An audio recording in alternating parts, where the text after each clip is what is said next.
guess the best way to do this is to actually just jump in, and I keep procrastinating not to do this. I'm going to start off by telling you who I am, where I came from, kind of thing. I was born and raised here in the country in Missouri.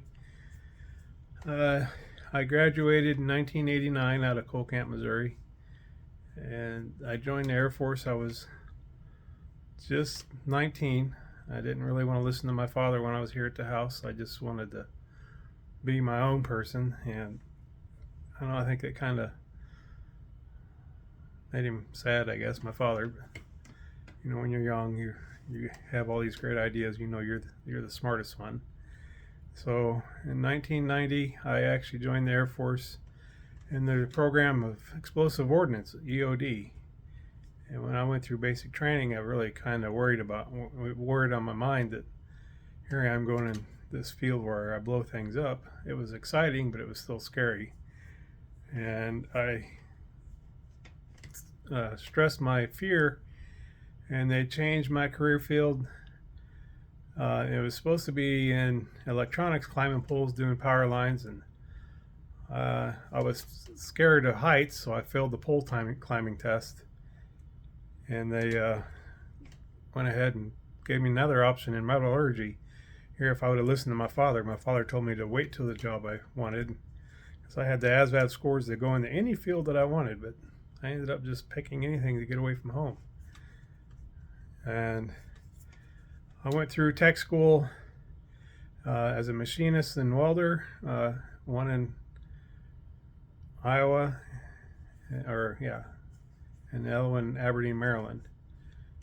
And my first assignment was Travis Air Force Base, California.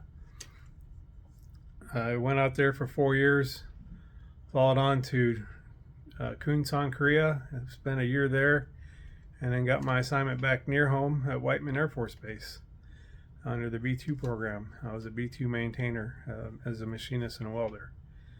Spent several years there. In 2002, I got an assignment as an instructor to be teaching all the new troops how to be machinists and welders that came in the military. And I really didn't want to do that because I didn't want to get in front of people and talk. Here I am doing the same thing.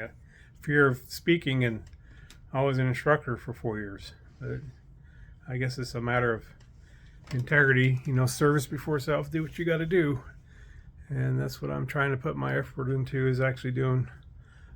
I want to become somebody. I don't want to just be sitting there bumping a log. So I'm working on my speaking abilities again. And my mom, my stepmom, she got sick with renal cell cancer, and I got a humanitarian approved for back to Whiteman Air Force Base. Once that got approved, I was required to change career fields, and I went into the field of graphic arts. And that field got pulled from the Air Force program because it wasn't really something that could serve as a wartime mission. I did that for 4 years. I got my 5 level and actually supervised photographers out in the field for a period of time till I went back on the flight line as a B2 maintainer. And I spent the rest of my career, a total of 22 years under the B2 program. And when I retired, I went to college and got my bachelor's degree in this field where all I really wanted was computer networking and electronics. I really have a desire for computer anything, especially when it comes to networking and the actual building electronic components. So I did that, got my bachelor's degree. My area of study was a 4.0, so I did really good in that, but nobody ever picked me up and hired me. So I just kind of been in limbo, back and forth. I went to the union, got accepted on there for pulling data cable and the network and the video section, or the video data voice. And it's not the same, but it's acceptable. It pays decent, but that's not where I want to be with my career. I actually want to own my own business where I actually accept jobs and hire the people of the job that I'm doing, or actually set up networks doing Cisco and all that, because I did a lot of command line interface while I was in college, and I really enjoyed it. I even set up my entire domain here at the house on the farm. It goes all the way down 400 foot down the driveway, and it's a big topology.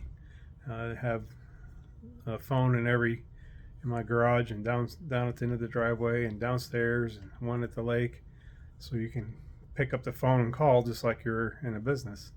So I applied all that knowledge, but I just haven't been accepted to actually do it for a living. And while I'm on this journey, I've actually been trying to lose weight, because when I retired, I was at 210 pounds. I was considered overweight then. Now I'm at 240. I was 280 pounds, and I started the carnivore diet. So I actually been losing weight up to 240 pounds, and I've been fluctuating, so I've been kind of bouncing around, but that's another story. Anyway, that's kind of basically who I am, and my strive is to go forward and still be somebody. Maybe one day it'll happen.